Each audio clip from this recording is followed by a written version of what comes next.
This is In the Loop. I'm Christian Bryant. Tonight we're covering where the US went wrong in the fight against COVID-19. And we'll tell you how protests for racial justice have forced European countries to address their own bouts with racism.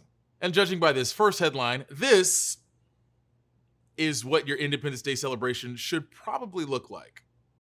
Some parts of the US are losing their grip on stemming new cases of the coronavirus. The US reported more than 50,000 new cases of coronavirus in the country on Wednesday. Today, we learned 1/5 of those cases, that's 10,000, came from Florida. In some parts of the state, lines at testing sites there stretched for miles. Here's what Florida Governor Ron DeSantis had to say about the surge. The case growth has really been in that 18 to 34, 35 age group. Now, those are folks that are by and large going to be much less prone to significant consequences. As some states try to move forward, others are backtracking on reopenings. In New York, restaurants will not open to indoor dining next week as previously planned. California also closed most of its dine-in options in the state. The Supreme Court is temporarily blocking Congress from getting their hands on secret grand jury testimony from Robert Mueller's Russia investigation, something that seems like it happened lifetimes ago. This will likely keep the redacted documents from being released until after the 2020 election, since the justices agreed to take up the case next term. House lawmakers argue they need to see the information to finish the investigation. And the US added almost 5 million jobs in June, marking an improvement for the second month in a row. But this may just be a temporary reprieve from historic job losses. The economy is still in a deep recession, and things could get worse as states begin to reapply coronavirus restrictions as cases increase in parts of the country. According to the Department of Labor, 1.4 million workers filed for first-time unemployment benefits last week, bringing the total to just under 20 million. I don't know about y'all, but for me, July 4th just feels a little different this year. Not just because we're all wearing masks and avoiding public gatherings, though that's probably a part of it, but also because 2020 has given us plenty of opportunities to stop and think about things like patriotism and what it means, and how it doesn't always have to look like this, or this, or this. Because patriotism comes in different forms, and in some ways, even if it doesn't feel like it, we've seen a lot of it lately. These people aren't waving flags or belting stanzas from our national anthem, but a lot of people would call this patriotism. People including the Smithsonian's leading historian. I've always thought that protest in some ways is the highest form of patriotism because you're really trying to make a country better. That reminded me of a famous quote from an often quoted author. In Notes of a Native Son, James Baldwin said, "I love America more than any other country in this world, and exactly for this reason, I insist on the right to criticize her perpetually." Of course, not everyone agrees that protest is the highest form of patriotism, and not everybody who protests wants to be considered patriotic. But most people agree that patriotism isn't just about symbols. It's also about American ideals like equality and opportunity. The pursuit of those ideals is baked into recent protests for racial justice. And here's something that might make you feel better about patriotism this July 4th. Those ideals are something younger generations feel really strongly about. Results from an American National Election Study, which collects data on political attitudes, showed that older Americans are more devoted to symbols of national pride like the flag, while younger Americans are devoted to ideals. Times change, and the way patriotism looks changes too. While a lot of the rest of the world opens back up, the US is still seeing record high numbers of daily COVID cases. According to Dr. Fauci, we're still in the first wave of the pandemic here. In this next story, Lindsay Thies spoke to virus experts about what went wrong in the US's fight against COVID-19. In the United States, daily cases are increasing after an extended decline. We are now having 40+ thousand new cases a day. We're seeing significant increases in the southeast and southwest regions of this nation. I would not be surprised if we go up to 100,000 a day if this does not turn around. The U.S. accounts for a quarter of the world's COVID-19 cases, and hospitalizations and deaths, which usually lag a couple of weeks behind new cases, are up now too. Hospitalizations now are going up in 12 states, and as of this weekend, daily death now has increased in the state of Arizona. So how did the U.S.'s pandemic fight go so badly, and where did the U.S. go wrong? Newsy spoke to health experts who say years of underfunding, ineffective testing, and general confusion and politicization all led to the crisis the U.S. now faces. Disease prevention and public health funds haven't kept up for years, which trickles down to state and local health departments who rely on public health emergency preparedness grants from the CDC. The grant program has seen funding cuts since 2003, with no change the past 2 years. Domestic and global health security funding needs for public health really have not kept pace with growing needs. So on the global health security side, some experts have recommended that an additional $100 to $150 million is really needed over current funding. The core capabilities of our public health infrastructure is not there. The CDC is right now probably providing 50 to 70% of all public health funding to each state. We need to have a much more robust investment in these core capabilities. In a Senate meeting this week, CDC Director Redfield said $12 billion of CDC money has gone to states, essentially catching up from years of public health underfunding. He promised community-based COVID surveillance to local jurisdictions by mid-July. Then there's testing, which in the crucial early stages of the pandemic was ineffective, contaminated, or unavailable. Even today, doctors Newsy has spoken with are calling for more testing. That is a thing that has to be more available. I think that the more that becomes available, the more we can open up our economy, the more people can return to their jobs. Reopenings have also troubled health officials. Health experts say more of a dialing up or dialing down model should be followed as cases rise. Instead, they say too many places have jumped ahead prematurely. We've got to make sure that when states start to try and open again, they need to follow the guidelines that have been very carefully laid out with regard to checkpoints. What we've seen in several states are different iterations of that. Perhaps maybe in some going too quickly and skipping over some of the checkpoints.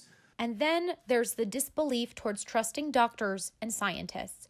Outrage and politicization about masks, for example, have played a role in doubting or selectively searching for studies whose findings don't match CDC guidelines. A lot of people will be Googling and looking for primary scientific papers, and inadvertently you start putting in your own bias, meaning that you start cherry picking the papers that satisfy the answer you were already looking for.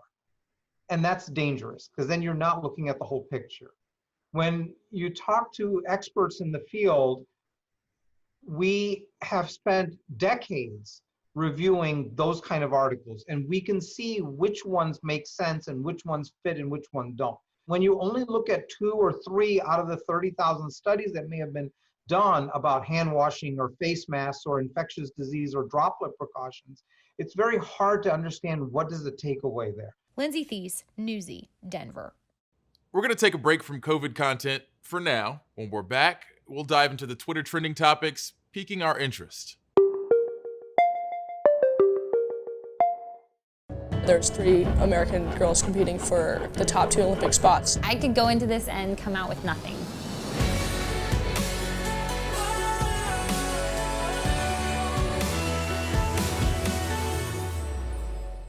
Sure.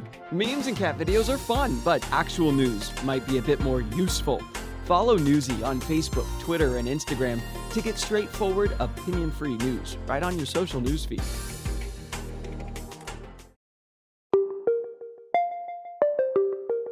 This is the part of the show where I go from mediocre host to senior Twitter correspondent to see what's popping online.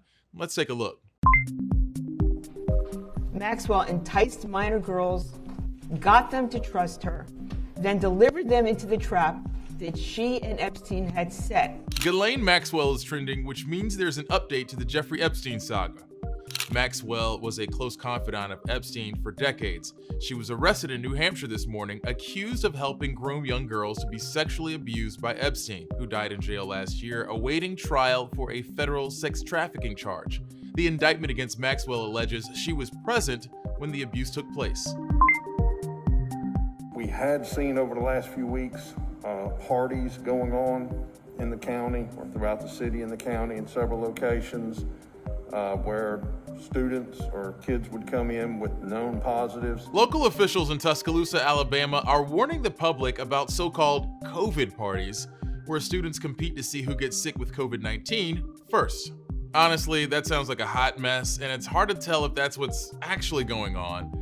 But it's not hard to see why officials are concerned. COVID cases in Alabama are surging, and local governments throughout the state have issued their own mask ordinances to keep people safe.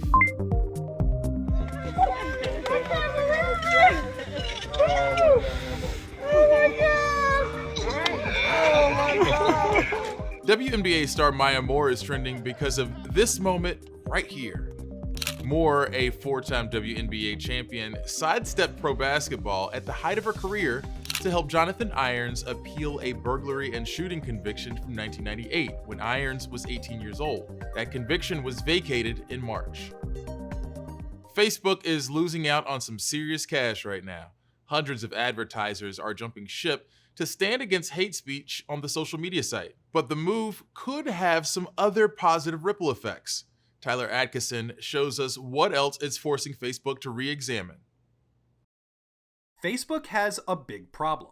If you are going to have billions of posting every day, those people are going to have an enormous burden of making decisions on hundreds of discrete items each workday. Big name advertisers are jumping ship, saying Facebook needs to help prevent the spread of hate speech and misinformation. And experts say this could be a big push to incentivize change to the social media companies' policies around divisive posts. How would you recommend that tech companies take meaningful action to prevent the dissemination of this information on their platforms? The reality is they have not acted. And so I think there should be a call of action to the advertisers. The reality is that the social media companies are almost entirely dependent on advertising dollars. If we want action today, that's where the power is in the advertising dollars. Facebook has faced financial penalties for bad business practices, but critics say even the biggest fines have been too small to affect its business model. When Facebook was hit with a record-setting $5 billion Federal Trade Commission fine last year for mishandling user data, its stocks actually went up after the news broke. It ended the year with $70 billion in revenue. As the boycott gains momentum, Facebook has responded by making minor changes to its product to limit misinformation.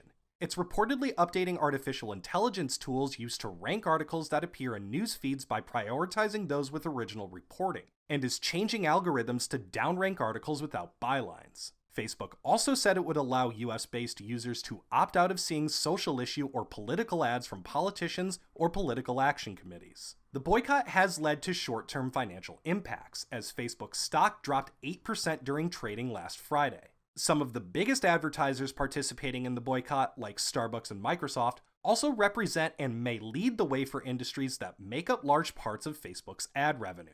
It is undeniable that much of their revenue comes from travel, hospitality, retail, and CPG, and that makes about 45 to 50%. But for there to be a long-term impact, experts say boycott efforts need to be more widely adopted by the millions of small businesses that make up roughly 75% of Facebook's total ad sales. Critics have also called on larger brands to extend their boycott pledges past just July.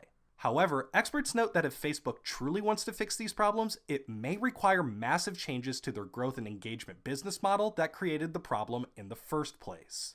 This was not sort of by happenstance that Facebook ended up with 2.5 billion regular monthly users. This was a plan that was embraced by Mark Zuckerberg and his more senior lieutenants, and now they have to deal with the consequences of that. Tyler Atkinson, Newsy, Chicago.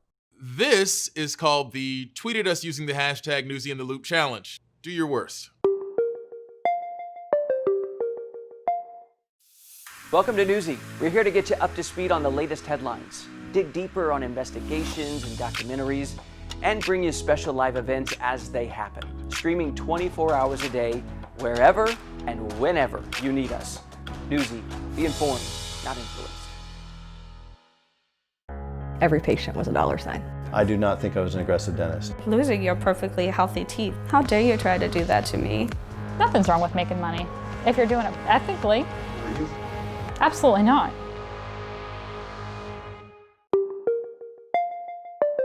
Protests for racial justice after the killing of George Floyd might have started in Minneapolis, Minnesota, but the movement has already circled the globe. In this next story, Ben Chamiso told us how recent protests have prompted European countries to address their own racist histories.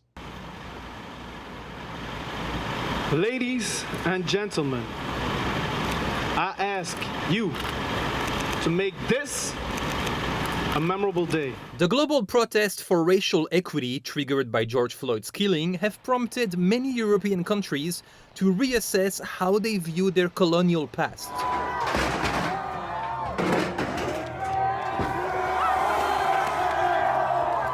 In Belgium, which colonized Congo for decades, calls are growing to remove all statues of King Leopold II and change street names bearing his name.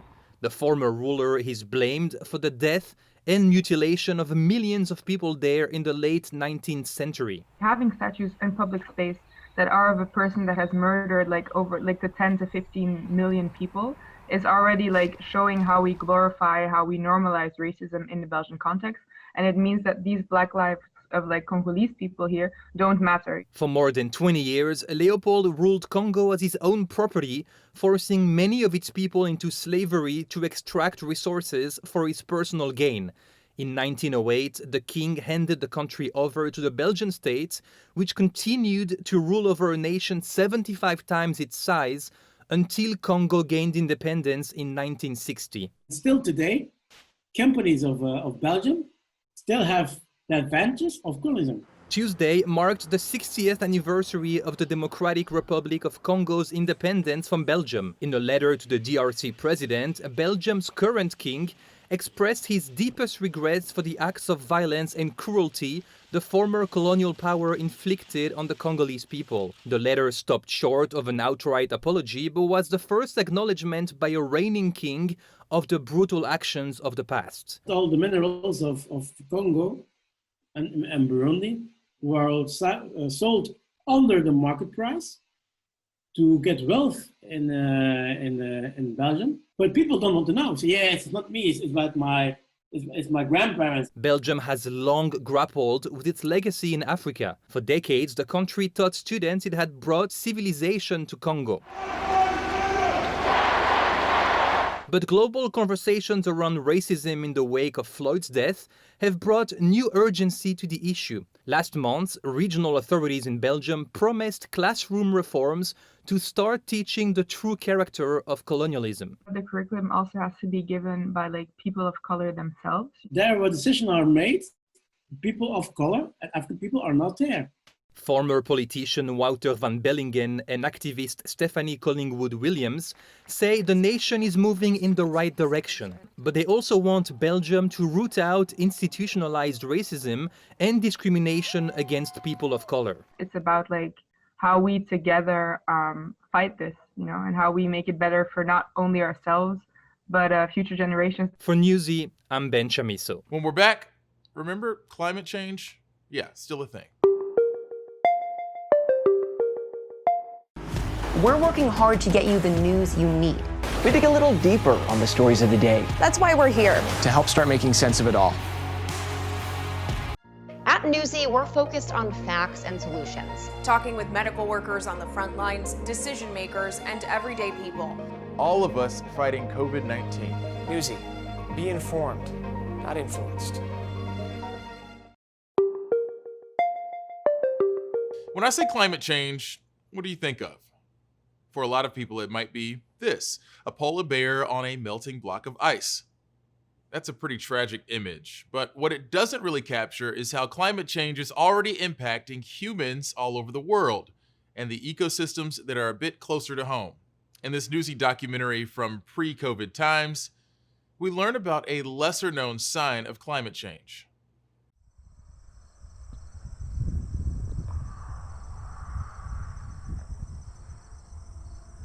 When you see a ghost forest for the first time, you're struck by how eerie it is. It's sort of like a ghost town. This ground is now too salty and too wet to support living trees.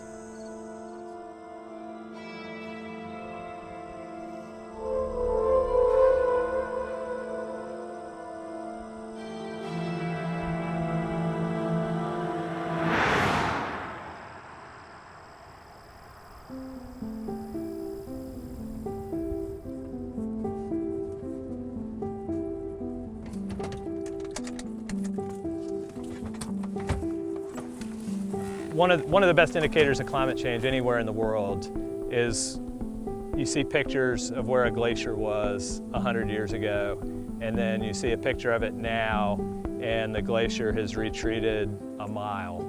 But here we've got dead trees that mark where the land was 10, 20, 50 years ago. And so they're the most striking indicator that I know of climate change anywhere on the East Coast.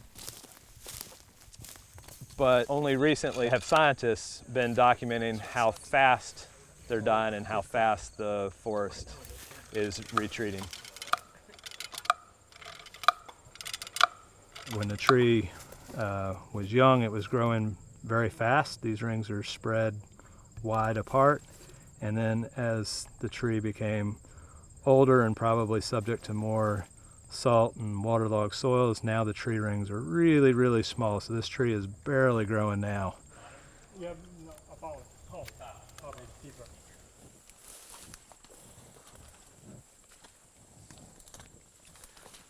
This vigorous, thick shrub layer is actually one of the first indicators that a forest is in trouble. And at this point, we've transitioned from being in a forest to actually being in a real full-fledged marsh. The rate of forest retreat has accelerated. It's tripled or quadrupled over the last 100 years. And that acceleration in the forest retreat can be attributed directly to climatic-driven rising sea levels.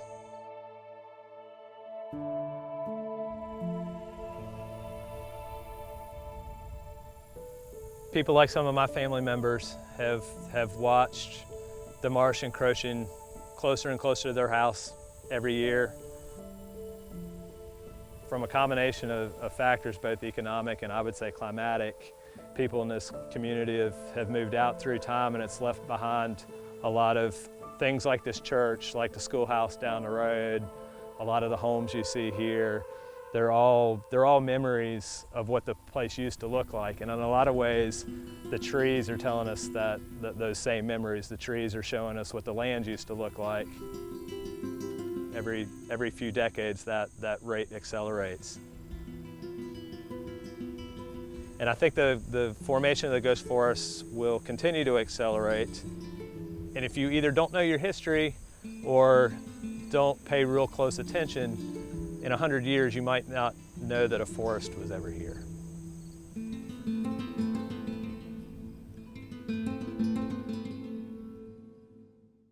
This holiday weekend, I learned whether there's room for both my George Foreman grill and the laptop I'm video chatting with on my kitchen table. Seriously though, folks, when in doubt, just stay home this weekend, and The Loop will be back Monday. In the meantime, here's more top stories from Newsy.